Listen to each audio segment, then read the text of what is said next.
live from the District of Columbia.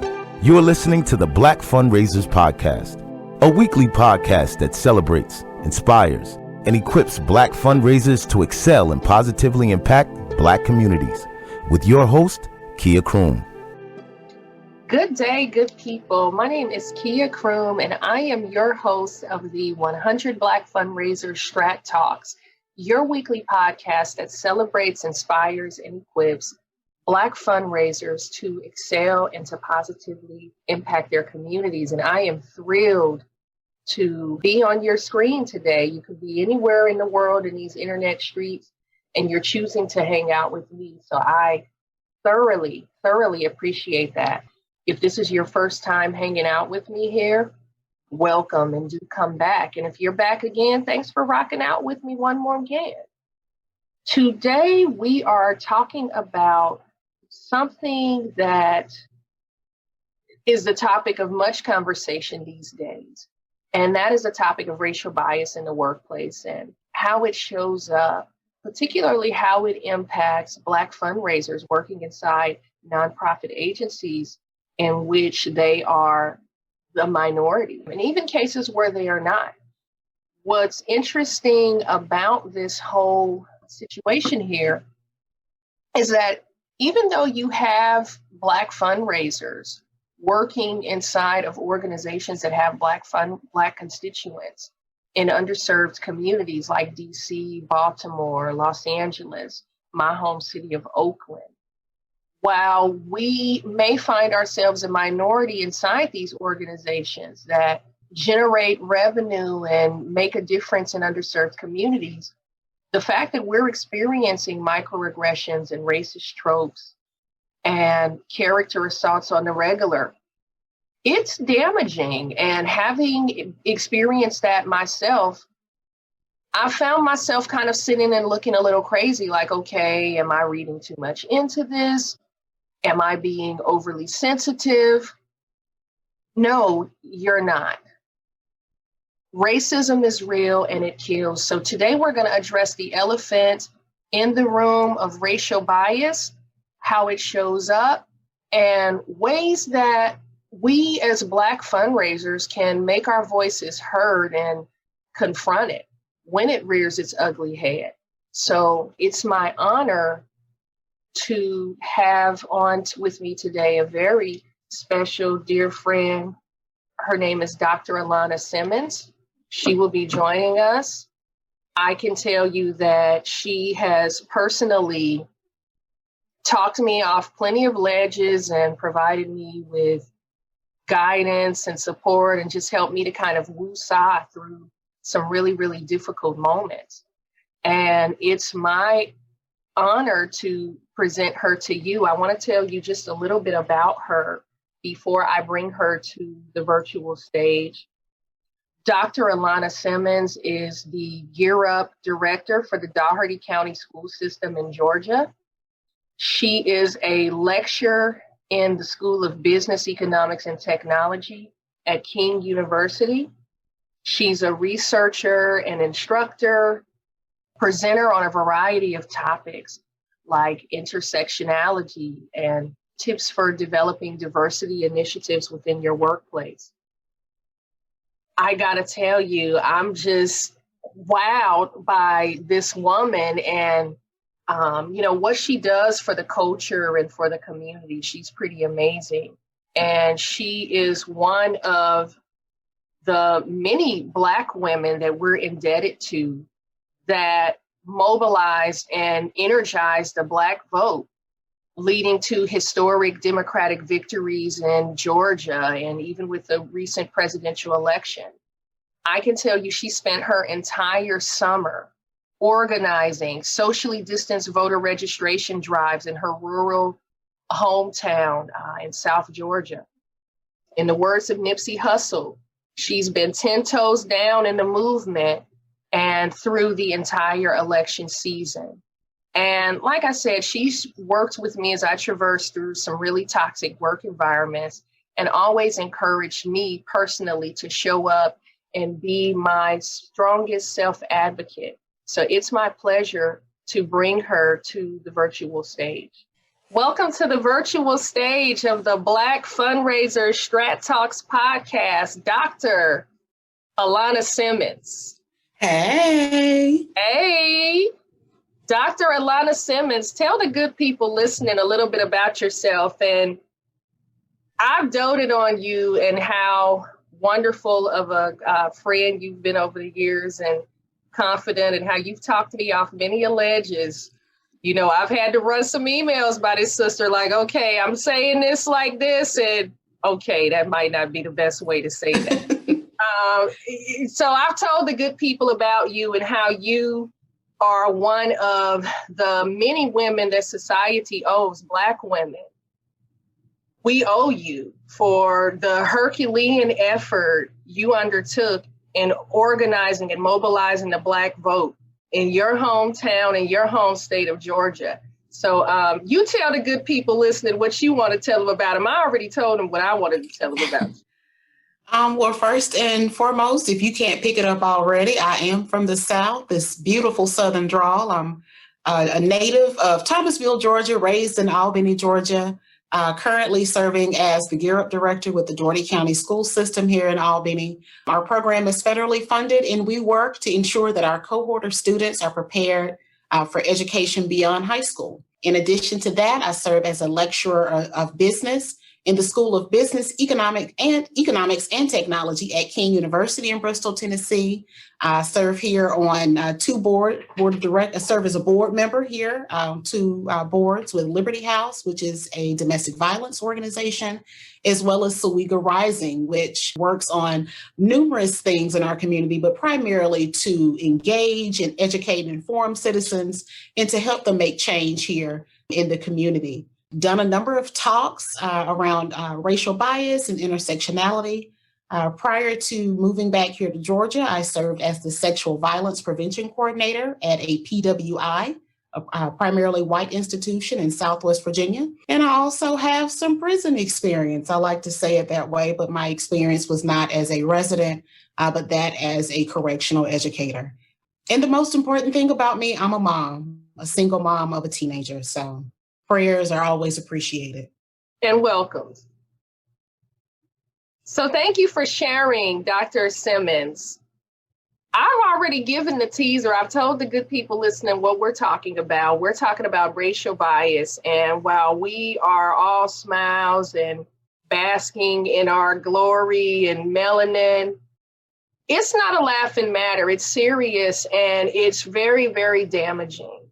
And it's really gets in the way of the work. And the reason I thought it was so important to discuss this as a Black fundraiser, as a resource procurement person who's on the front lines raising millions of dollars to address social issues, I ain't got time. You know, there's work to do, there's kids in need, there's all kinds of folks in need, and it's compounded with the pandemic and gets in the way of the work. It makes the work complicated for us. It pulls us down. It wears on us. So let's go ahead and get into it.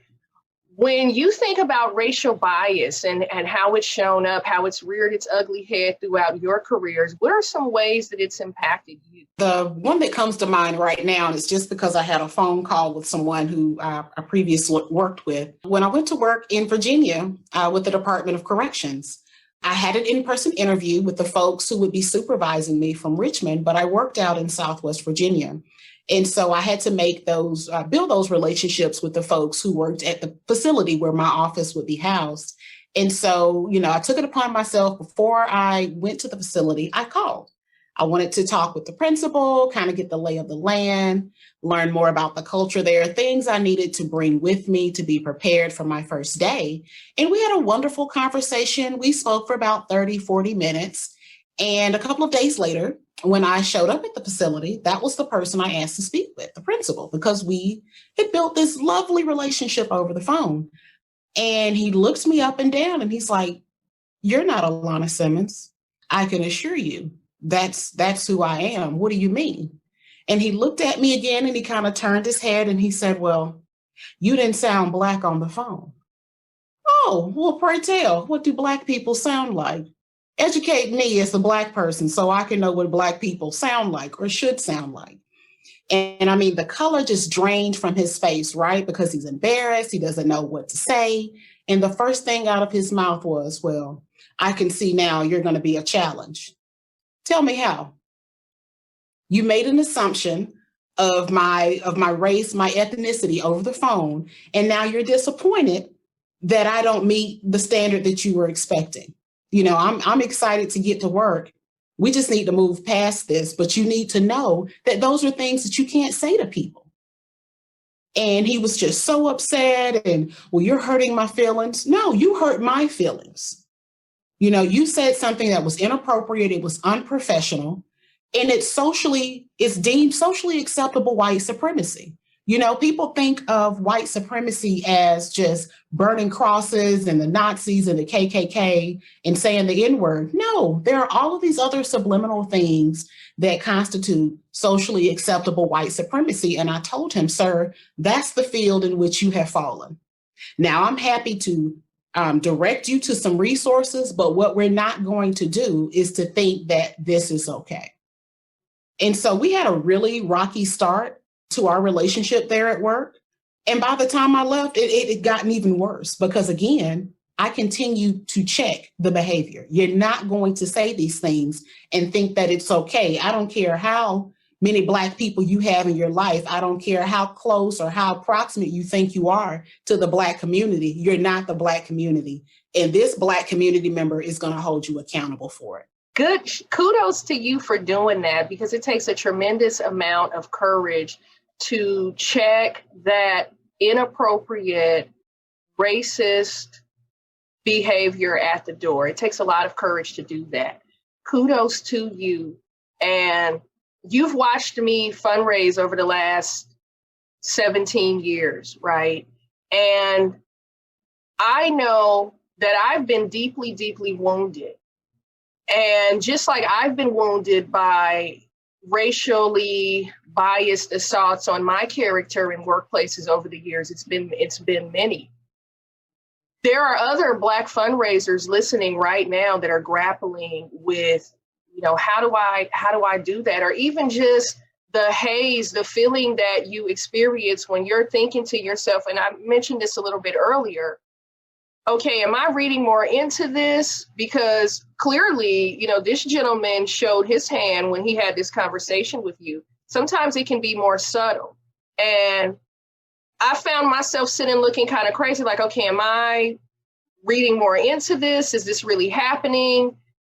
Is this a figment of my imagination? And just working through those feelings is tenuous enough and painstaking enough. And couple that with the fact that when you have encounters like this, and they're coming, the feeling as though your dignity is being stripped away. The feeling as though you clearly, you know, asserted yourself and checked this behavior. I mean, it didn't necessarily stop it, as you saw, right?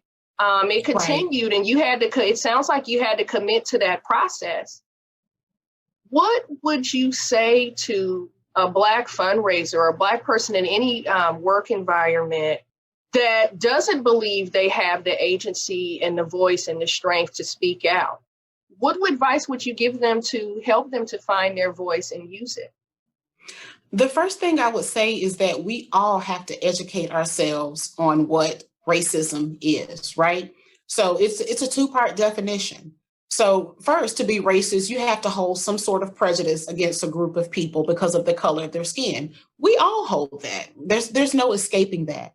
The second part of racism is being that because of this prejudice, you have implemented systems or structures to formally oppress this group of people. So you think about the ways in which Black folks have been kept from voting, have been kept out of particular communities, have been kept out of schools. I mean, have been kept from drinking out of water fountains and using the bathrooms. That is what racism looks like. This term of reverse racism, where white people will say, well, you're being racist. No, I'm checking you on something that you said to me that was out of order. I don't have the ability to be racist because I don't see a group of Black people out here keeping any other group of folks from those things that I mentioned. We're not keeping folks out of bathrooms and restrooms. I've never kept anyone, or Black people haven't kept anyone from voting, from employment, from education. So we first have to educate ourselves on what is racism, right? And so you think about, on a spectrum of what you feel comfortable doing in the workplace or in your community. Do you just want to make a notation of what you've seen, what you've observed, and just write it down? That's okay, because some folks just don't have that ability to say, I want to speak up. They're not there yet. And that's okay. For others like myself, I'm going to go ham. I'm going to go wild. If you say something out of order to me, to my child, to someone who looks like me, I am going to check that behavior. It's just, I don't know if it was the way that I was raised. I don't know if it's what I've seen on TV. It could be what we've all seen in videos happening to Black and brown people across this country, where I'm at a point, I'm tired. Y'all were sitting out here burning down houses and blowing up churches. Why are you mad at me because I'm speaking up and I'm telling you I don't like it? So I would encourage folks, if there's something that you've observed, you've seen it, you've heard it, you think about your comfort level, whether it's writing it, making a notation of it in your notebook, whether it's telling a trusted friend or family member, telling your supervisor, even if you need to talk to your supervisor, send them an email, be comfortable in whatever approach that you want to take. If you want to go out here in these streets and protest, do what you need to do. I will tell you to be safe. Don't do anything to put yourself in harm's way, but it's what keeps you going. Continue to speak up, because I can assure you that there is someone in the corner standing back thinking, I'm so glad that I've got someone like this to speak up for me because I'm afraid to do it, or I don't know how to do it. No, that's good. That's good advice. Good counsel. When I think back over my career and acknowledge that I've worked in some toxic workplaces and pushed through, because as Black people, particularly Black women, we're known for pushing through, and you keep going, you keep going. We have this resilience about ourselves. And sometimes I wonder, when I think back, was I pushing through environments and situations that I had no business really pushing through, when I thought about what the real cost of pushing through was for me? The emotional roller coaster, the torment that I endured, wanting to avoid making waves and making a whole lot of fuss, allowing things to weigh on me and beat me down for so long. There's something really, really dangerous about that. So I'd like for you to take a moment and talk to the good people listening about the dangers of that mentality and the importance of self-advocacy. I will say that in thinking about the pain that Black women have been forced to endure, right? When you think back to the modern day OBGYN physician, I can't think of the name right now. I know it's Marion. Thinking about the ways in which he took enslaved women and perfected his techniques for the OBGYN field without consent, without anesthesia. And so there's this premise in this country that Black women can withstand more pain. They're not in pain. They're just fiending for drugs. They're just complaining. No, there's pain involved. If you cut your finger, if you get a paper cut, it's going to hurt. If you burn your finger while cooking, it's going to hurt. If you stub your toe on a bedpost, it's going to hurt. And so folks need to know that pain is real. And just because, we got this Black girl magic, it doesn't mean that we don't hurt. And so just knowing that Black women are dying at early ages, right? We're dying early because we're pouring into everyone else. We're taking care of our parents, of our partners, of our children, of neighborhood kids. We're taking care of all of these folks, and we don't take care of ourselves. So to the sisters out there, you got to do you. You got to treat yourself, whether it's reading a book, listening to a podcast like this podcast, whether it's drinking wine, going to a brewery, making a charcuterie board, planting, riding a bike, whatever that looks like to you, whatever makes you feel good, even if it's turning off social media, turning off your ringer, you do that. Don't let anyone tell you that you have to endure pain, because pain hurts. And I can assure you that if white women were enduring the level of pain that Black women are currently enduring, that there would be federal legislation. Women would be working from home more, maternity leave would be expanded. Don't sit up here and allow these folks to drive you insane and have your blood pressure up, because these organizations would sooner replace you as soon as your obituary is posted. Sure. Don't leave your family before it's time. Take yourself a mental health day. I take about 2 or 3 a month, because it's important that I maintain my mental health. So I'm not even trying to box people in the face or my blood pressure is high. You got to take care of yourself. Take care of yourself. And we'll get into, as part of our bonus questions, a little look at self-care and what that looks like. This is good. This is good. This is good. I'm hoping that the good people listening get some really good value from hearing from you, some inspiration, and see a path forward, whatever they're in, right? I want to dive into something that has become quite a buzzword since the whole racial reckoning that we witnessed before our very eyes in the wake of the George Floyd killing. And that's this notion of allyship. And I've literally had white people to come to me and say things like, Kia, I want to be an ally. I won't be a bystander to assaults on my Black counterparts. I'm standing up. I want to use my privilege and my voice to advocate. So my question to you is, what does effective allyship in the workplace look like for non-Blacks, particularly whites, who say that they want to be an ally? Well, I want to encourage us to move beyond what allyship is. You think about allyship, imagine that you're standing on a street corner and you're watching 2 dogs fighting. They're in the middle of the street, there's traffic coming, and we're just standing there, we're just chit-chatting, we're pulling out our phones, and we're videoing these 2 dogs fight. I need an accomplice. I need somebody to walk across the street with me when it's safe. I need us to call these dogs to attention, pull them apart, so that 1, they don't kill each other, and 2, they don't get killed in traffic. So to our non-Black folks, I want you, if you hear something, if you see something, I want you to check it right then and there. Don't run to my office and tell me, hey girl, you won't believe what Jan said at the water fountain.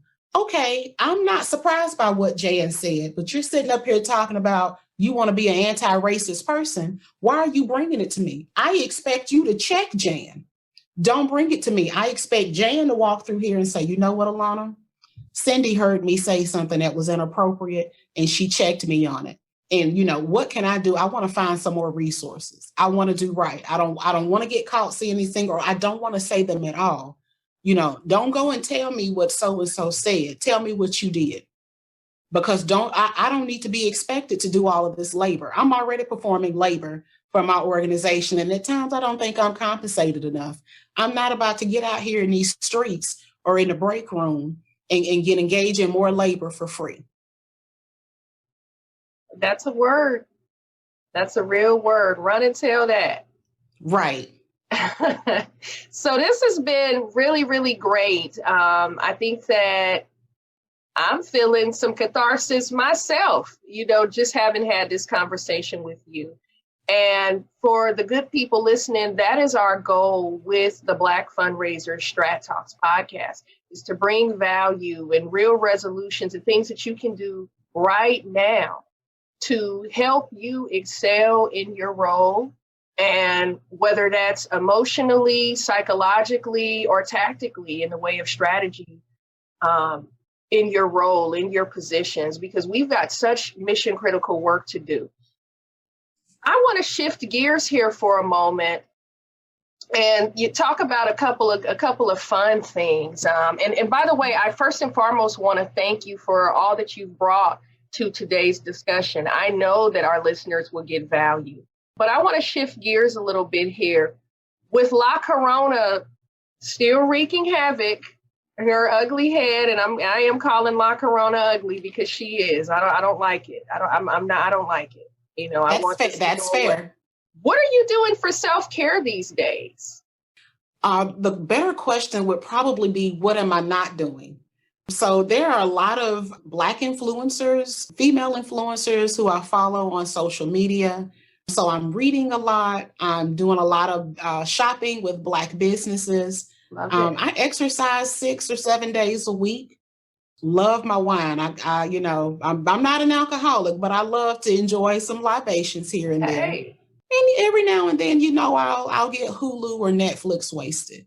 Again, because I'm engaging in a lot of labor and I just need some downtime and just to celebrate and focus on me. That's awesome. The self-care is the key. Very, very important.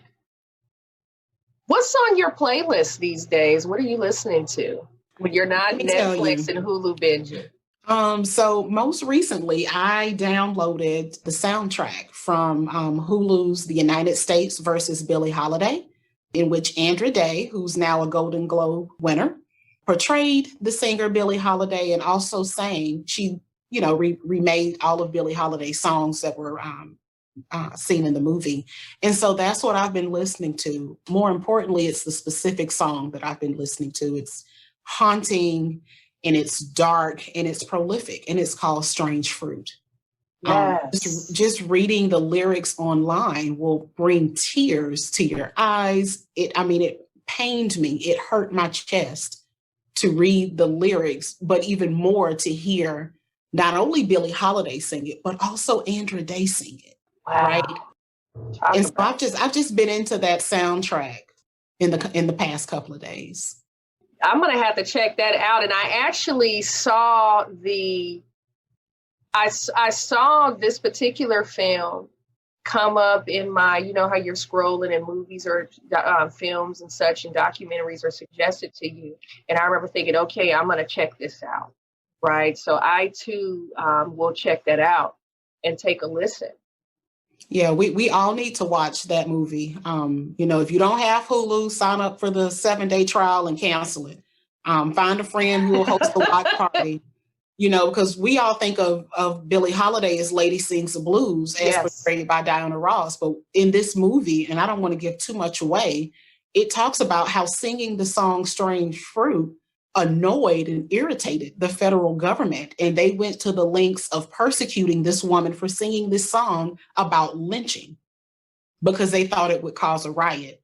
And just the things that they did to her, the folks that they paid to infiltrate her circle and to set her up, it is absolutely disturbing, but it's something that we need to know because I didn't know these things about Billie Holiday. And I thought that I was, well educated on a lot of things, including the civil rights movement.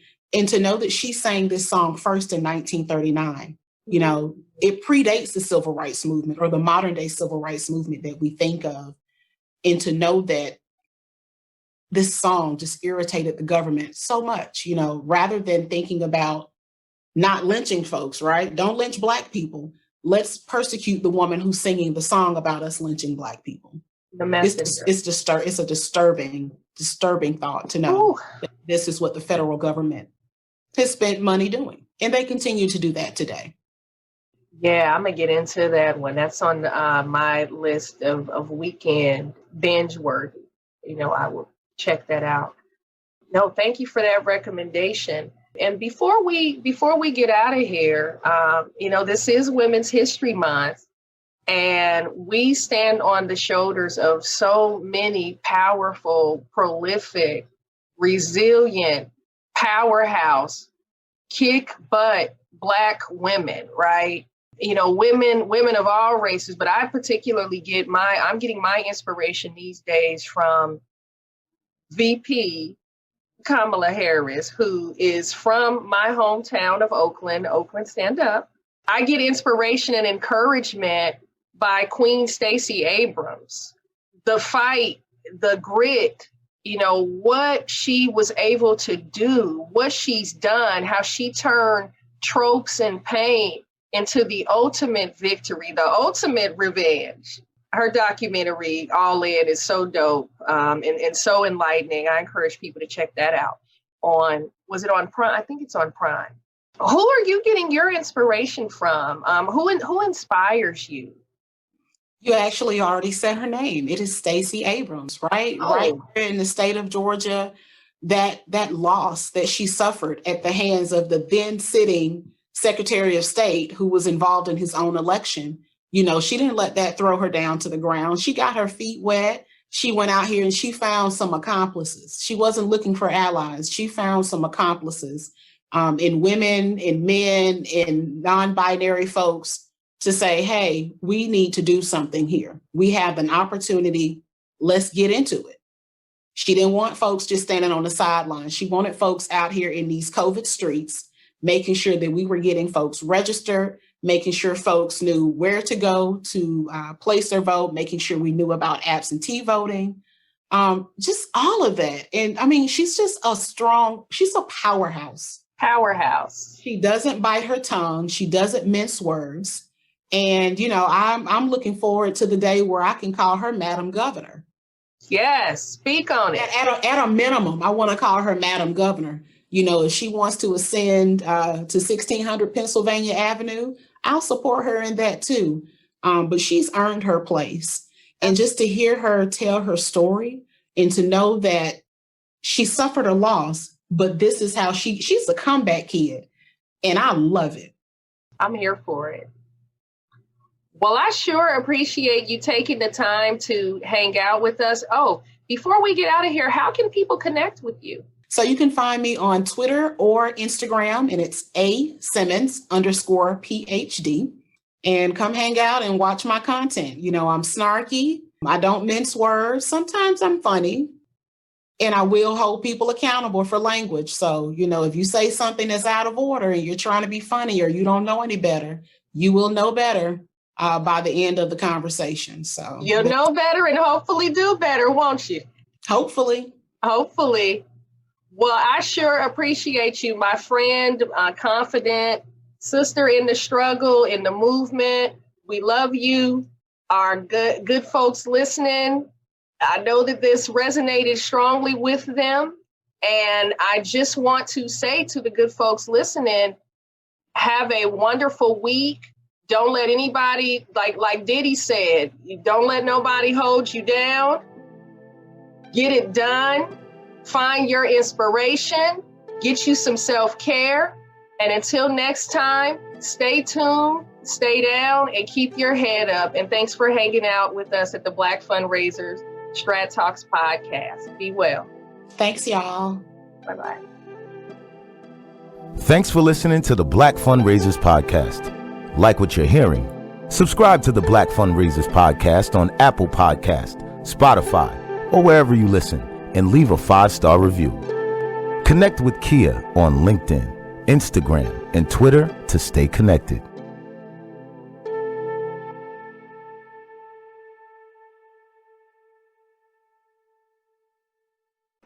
Hello, thanks so much for stopping by. I am Kia Croom, and I'm a fundraising professional and DEI champion. I am in pursuit of racial justice for people of color and communities of color. I'd love to explore ways we can work together to change the world.